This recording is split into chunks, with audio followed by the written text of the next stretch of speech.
I'm Natasha Kirchuk, and thanks for joining us from our studios in Israel.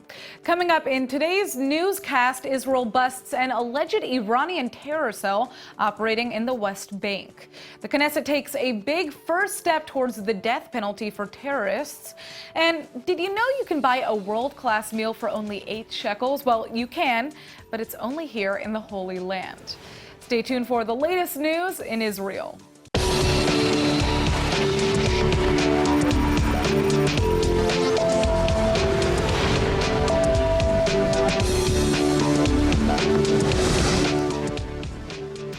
Israel has accused Iran of both funding and organizing worldwide terror campaigns against the Jewish state. But it looks like that threat is even closer to home than many thought. The Shin Bet has just confirmed that an alleged Iranian terror cell was busted in the West Bank. 3 alleged members of the cell have been arrested and apparently were being directed by Iranian operatives in South Africa to orchestrate terror attacks in Israel. The Shin Bet claims the 3 suspects were ordered to set up a computer store in the West Bank, which served as a base for intelligence gathering. The suspects were then commanded to collect various intel on Israeli activities, including money, SIM cards, and photographs taken inside Israeli territory.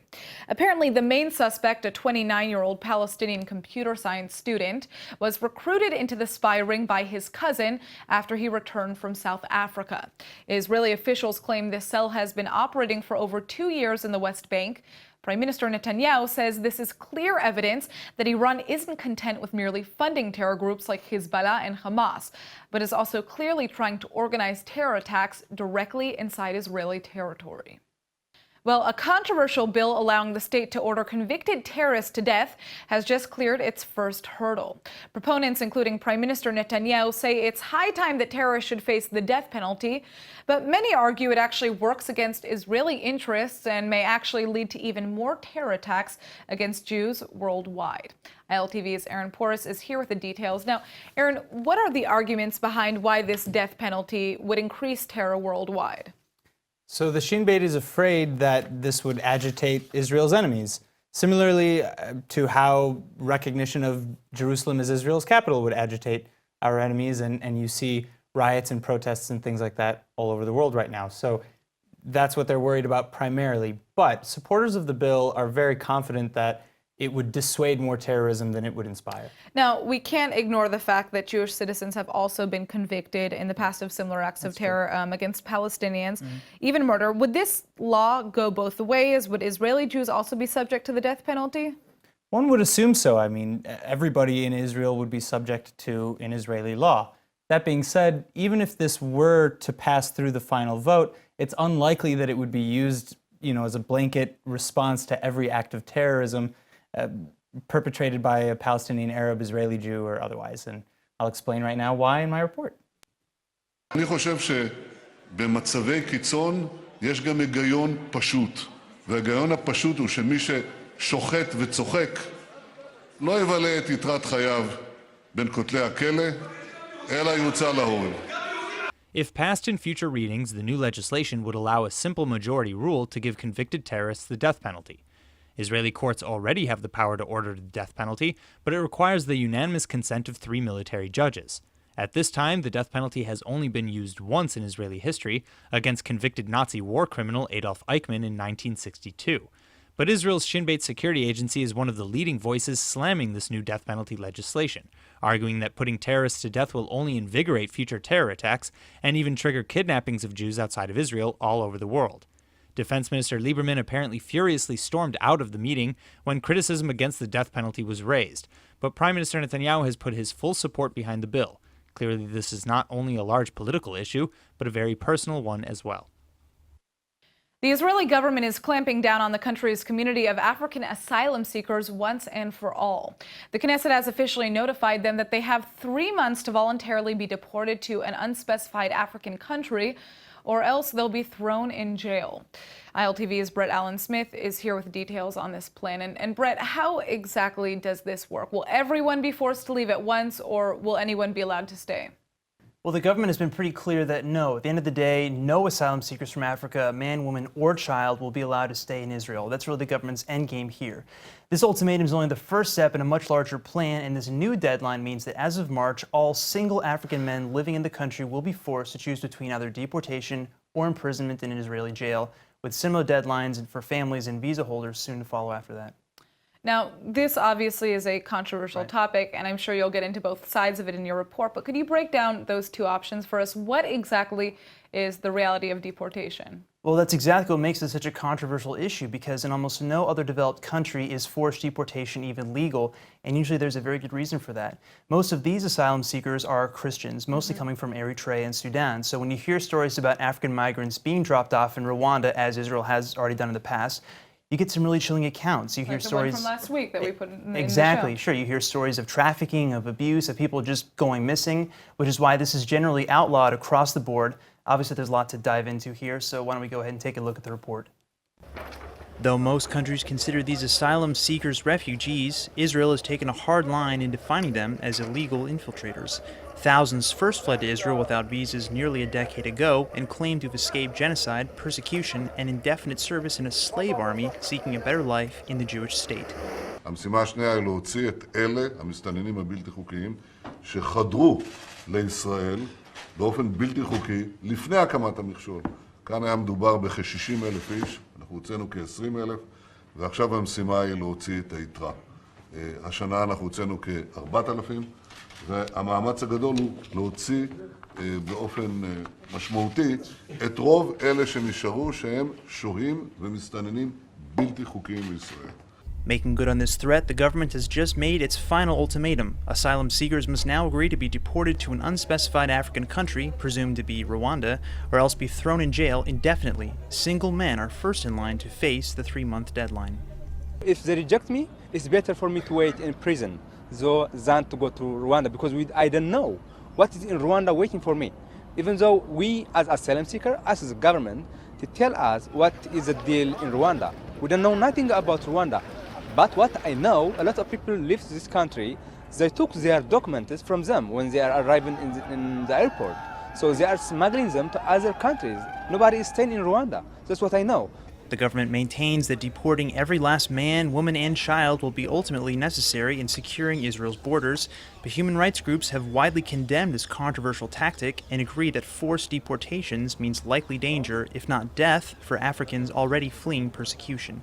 The government has promised to pay $3,500 to those who willingly leave, but with the total cost of the undertaking estimated to exceed hundreds of millions of shekels, many argue that the money would be better spent simply integrating this community into the country. There are 38,000 asylum seekers here. Israel has the capacity to accept them, to integrate them, and instead is paying a poorer country to take its small share of refugees, a country like Rwanda, which is already hosting hundreds of thousands of refugees. Others say that a country built on the dreams of Jewish refugees should open their hearts to Africans escaping similar persecution. But clearly, the government is committed to expelling this community at any cost.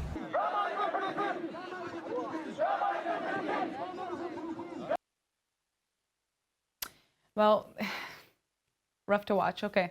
If you've always wanted to travel to Israel but have felt limited because of a physical disability, there's a solution. Joining us now in the studio is David Rothner, a spokesperson for the organization Yad Sarah, which focuses on improving the quality of life of people with special needs. Thanks so much for joining us. Thank you for inviting me. So tell us a little bit about what Yad Sarah does. What's the goal?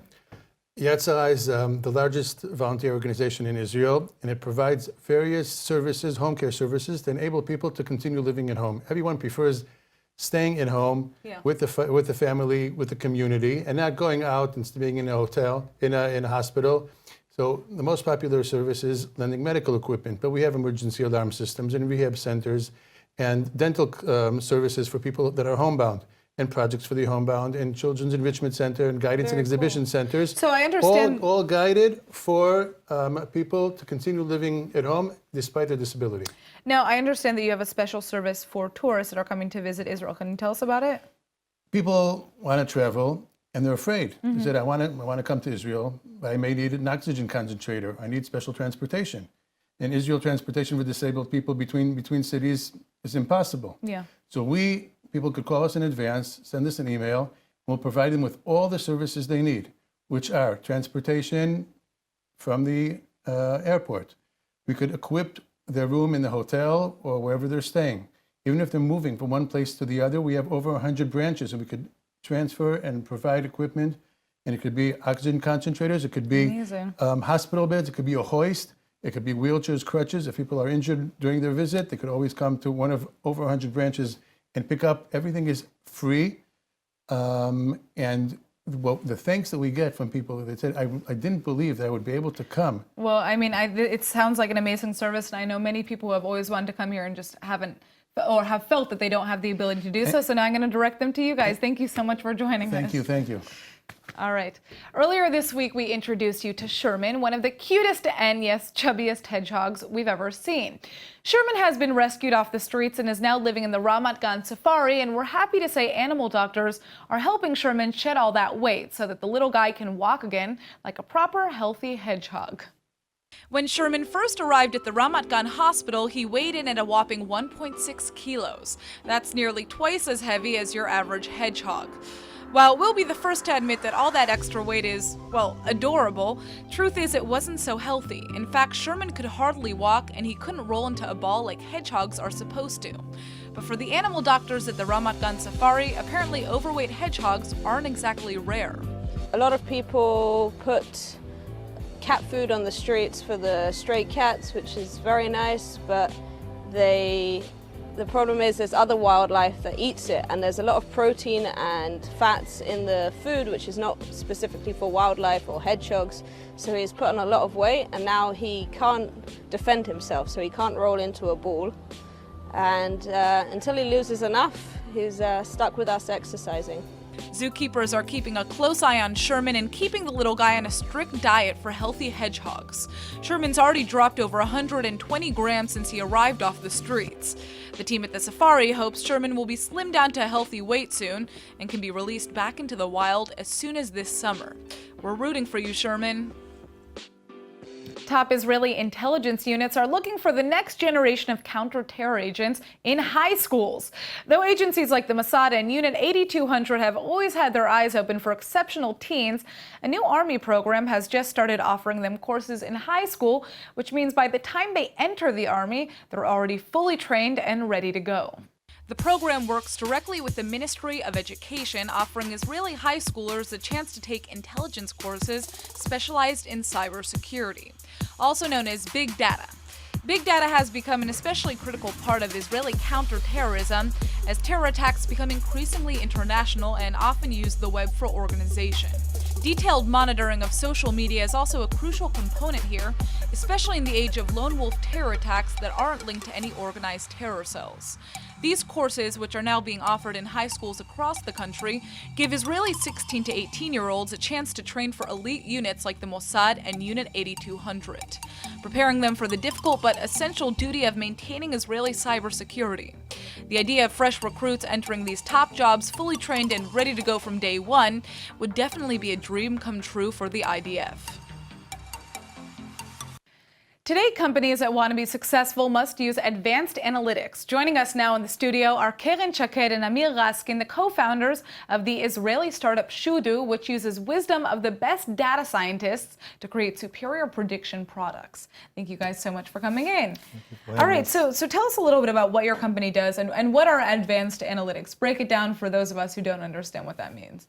Okay, I'll start with that. I'm the co-founder CEO of Shudu, and we have decided to build a platform that is committed to face eager managers that are really needs to know where the company is heading. Today, most managers are looking backwards, and the understanding of the company is that managers want to look forward. In order to do that, you need special guys, you need special considerations. Would you like to emphasize on that? Yeah, advanced analytics and predictive analytics is all about being able to predict the way that your customers, your inventory, your finance is going to behave. So you will be able to better prepare yourself to deal with the future. And there is a small group of a very unique profession, which is called data science.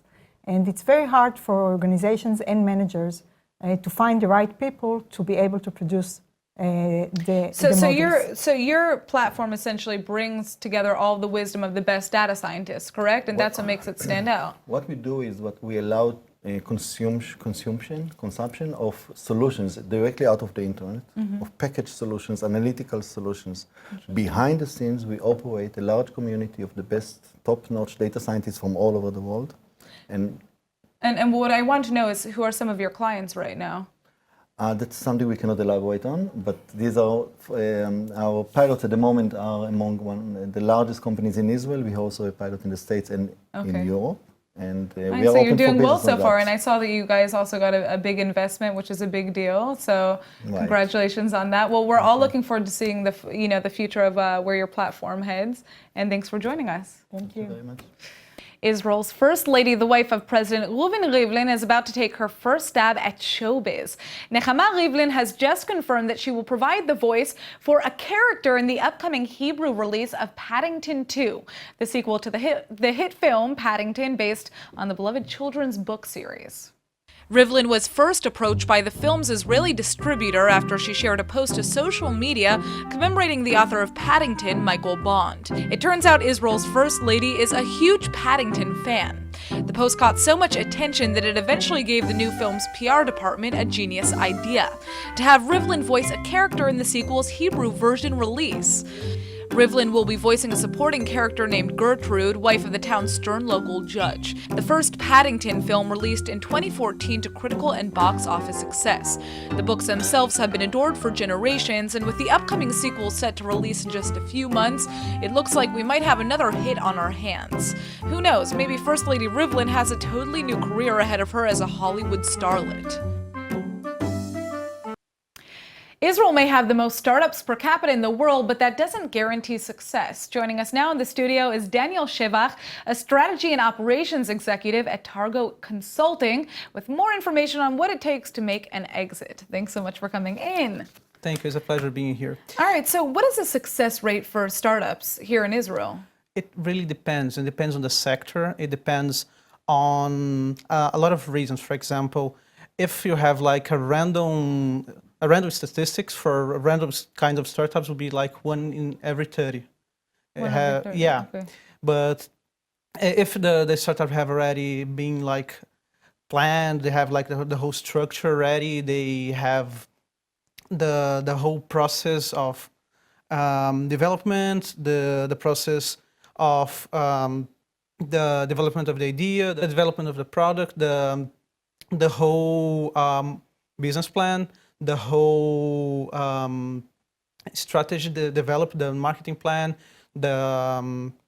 if they have like a good and cohesive personnel, because you need to have a tight team, because if you don't have, you will face problems. So you know, your company typically works with startups like this to help them succeed. What are some of the main obstacles that these startups are facing? Well, one of the main obstacles is that most people, when they develop an idea, they tend to keep it for themselves, because their fear of criticism or people trying to copy. Idea, But if you have an idea that's so easy to copy, better rethink that idea, right? Right. And people are afraid of criticism. They try to take it to heart, and they get afraid of failing. So I guess the main lesson here is to talk about it. You know, ask for questions, ask for help, and you will receive, right? Exactly, because you need to know what's the perception of your public. Yeah. Because they will be your future consumers. That's the point. That's an interesting point. Yeah, you can't. You might have developed the best product for yourself, but not for the general public. That happens a lot. All right. Well, thank you so much for joining us, Daniel, and giving us some insight as to what our little entrepreneurs out there can do to have success. Daniel Shabbat from Targo Consulting. Thanks for joining us. Thank you. It was a pleasure. I hope you're hungry, because a new Israeli restaurant chain is breaking records, and let's just say you'll be able to afford a big meal. Check this out. Here's a trick question for you. What can you buy for 8 shekels? It turns out a main course created by an Israeli chef with 2 Michelin stars. Welcome to Israel's legendary new restaurant chain, Reshet Shmone, otherwise known as Restaurant 8. Every individual item in this restaurant costs just 8 shekels. Whether it's a salad, a hamburger, or onion rings, it's just over $2. 8 shekels tastes pretty good. But here's the crazy part. Every dish has been engineered by the Israeli Michelin star chef Moshe Roth. He's a pretty big deal over here. I'm really... לא יכול עכשיו, לא יכול. This is what happens when you sit with the #1 guy in all of Israel.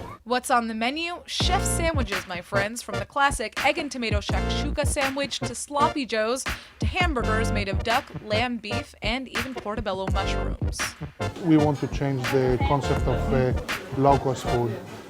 Chef Moshe Roth is known for Am Tzachmut, his 2 Michelin star restaurant in Amsterdam. But now he's on a totally different mission. With the concept of 8, actually, it's given me the opportunity to reach the masses. Because my main goal, to open a restaurant in the periphery of Israel. And while the low meal budget feels good, it's also the only way that many Israelis can afford to dine at a restaurant. Today, around 1.8 million Israelis are living in poverty. It's no wonder 8 Restaurant is already having an impact. We have 20 branches now of Restaurant 8. And the best part of all, you don't have to make a reservation months in advance to get a taste of Chef Moshe Roth's creations. Instead, you can wait online. Hungry. All right, and now for this week's Top 5 with ILTV's Emmanuel Kadosh. So with the winter season starting slowly here in the Holy Land, what better top 5 to give you than the top 5 Israeli household snacks? Cause what's winter without cuddling up with a hot cup of tea and some munchies, right? Now remember, these are ILTV's rated top 5, so here it is. At number 1 on our list is the famous Bamba. With almost no decline in sales since its first appearance on the market back in 1964, the peanut butter flavored puffer snack has been a leading snack produced and sold here in the Holy Land. A study back in 2008 concluded that due to the extensive consumption of Bamba by Israeli infants, peanut allergies here are rare. Guess it's not just a tasty snack. At number 2 is Bisli. This Israeli wheat snack produced by the Osem Group is the second leading snack after Bamba. Over 4,000 tons of Bisli is produced each year in a variety of different shapes and flavors. The name Bisli comes from a combination of the Yiddish word bis, which means bite, and li, which means me. But before you do so, go find out which flavor's your favorite. There's a bunch to try from. At number 3 on our list are dubonim, and yes, you guessed correctly, they are also made by the Osem Group. The name dubonim comes from the bare shape of the soft potato snack. Dubi means teddy in Hebrew and is a perfect name and shape to get kids eating this vitamin-enriched snack. But don't worry, if you're not into bears, bunny and other zoo animals are available. At number 4, we have the snack Apopo. Due to its unique dippable shape, Apopo has become the #1 entertainment snack in Israel. This snack, of course produced by the famous snack brand Osem, alongside the rest of our list, has a delicate taste and crispy texture. Oh, and it contains 0 cholesterol or preservatives. Perfect snack for any type of party. Last on our list, what would a snack list look like without a bag of chips, right? Well, Tapu chips is 5th on our list and is actually the only snack not made by Osem. Tapu chips are made by the Strauss Group and are the perfect baked snack. No preservatives or artificial coloring, and they brand themselves especially for children. Oh, and I saved the best part for last, or at least the best part for me. Tapu chips are gluten-free. It actually really doesn't get better than that. That's all we have for today's Top 5. Back to you. All right, and now for our Hebrew word of the day. Big analytics, small analytics, we've talked about it all. And no matter what you're going over, reviewing things seems to be a key to success. That's why today's word is la'avor, meaning to review or to pass. Anachnu ovrim, or we go over things all the time, like a wedding guest list or some flashcards before a test. It's important to la'avor or review a contract before you take a new job. Just remember that you can't find problems and improve unless you over what you've got. All right, let's go ahead and take a look at the weather forecast. Tonight will be partly cloudy with a drop in temperatures to a low of around 53 or 12 degrees Celsius.